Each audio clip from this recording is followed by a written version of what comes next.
What workout routine has shown you the best results? Stretch 30 minutes. 100 push-ups, variations.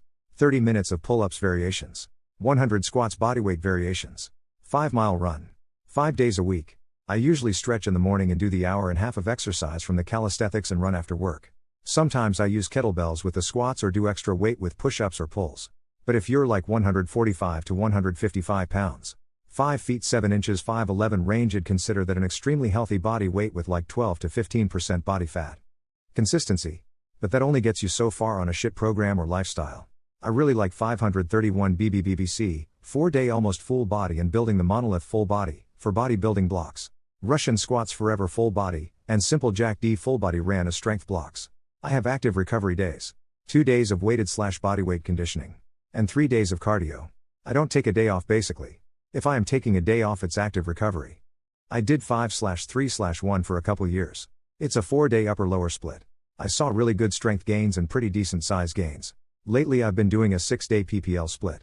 I feel like I've been getting slightly better size gains. And slightly worse strength gains. The best routine is the one you do consistently.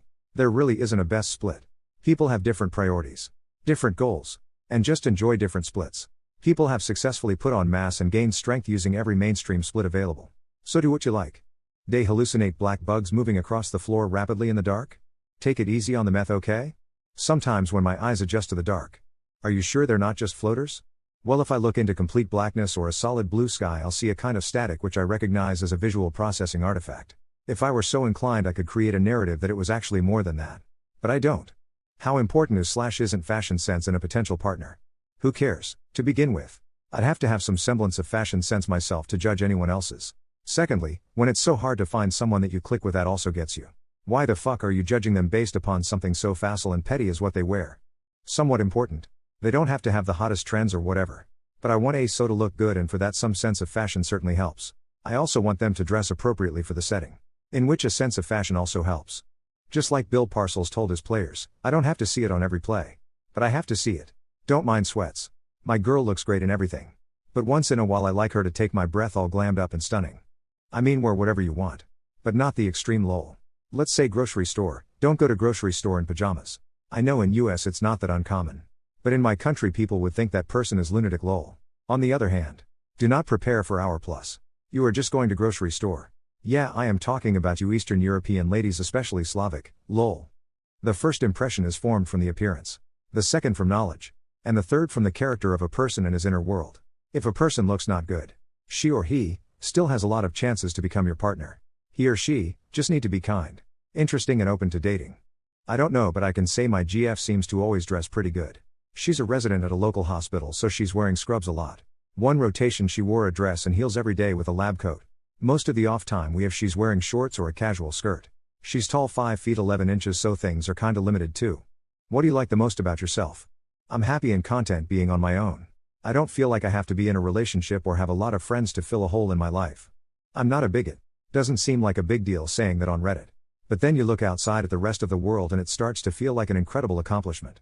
I for some reason perform well under stress. I fuck up a lot. But somehow in those do or die moments, I come out on top. I dunno if it's the autism or not. But I'm not able to hold grudges or stay mad at people. This on top of my shit memory means I'm literally the most forgiving person you'll ever meet. I once had a friend come up to me crying and apologizing to me for something. But by this point I'd already forgotten what he did to wrong me and stopped caring. Shit no. I still don't know why he was apologizing to me. But yeah. My forgiving nature. I'm pretty funny. The bar is set very low with my best friends though. I said, I'm a dragon in quad.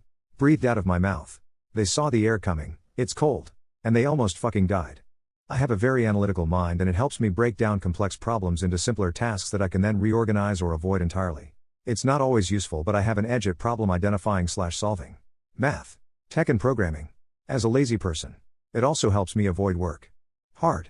A lot of things I could mention also have negative caveats, like my intuition is insanely strong, so I read people better than most, but this leads me to no longer being surprised by anything. Or I feel paranoid. Lamau. I guess I'll go with my ability to make anyone laugh. I'm not very good with empathetic situations, but I can make you smile when you cry or make you feel safe with a hug. What's your paranormal / glitch in the Matrix story? My friend and I were on top of a mountain with a bonfire hanging out. It was cold and cloudy. 3 a.m.-ish. We were both talking while our other friend was falling asleep. We didn't know when we were going to leave, but we knew soon. But before we thought of it, we were chatting and then we both suddenly stopped talking and there was an awkward silence. A little bit before and during this moment, I felt genuine fear and the urge to leave immediately. He did as well. So we quickly packed everything and woke my friend up and we left and went to a 24/7 Jack in the Box. It was strange that we both felt the immediate urge to leave and we couldn't explain it other than we just needed to leave. Interesting moment in my life. This has happened a number of times. Items in our kitchen appear and disappear. Example, I was looking for the lemonade drink mix container in our cupboard. Both my wife and I looked everywhere. It wasn't there. Right after that, my daughter came into the kitchen and I mentioned to her that the drink mix container was missing. She opened the cupboard and shook her head. It's right here. And it was. Front and center. My wife and I looked at each other, we knew it hadn't been there. Now this has happened multiple times in our kitchen. Items that seemingly weren't there a few seconds earlier are there later. I'm 57 and my wife is 53, so I've attributed these experiences as senior moments, but I have to wonder.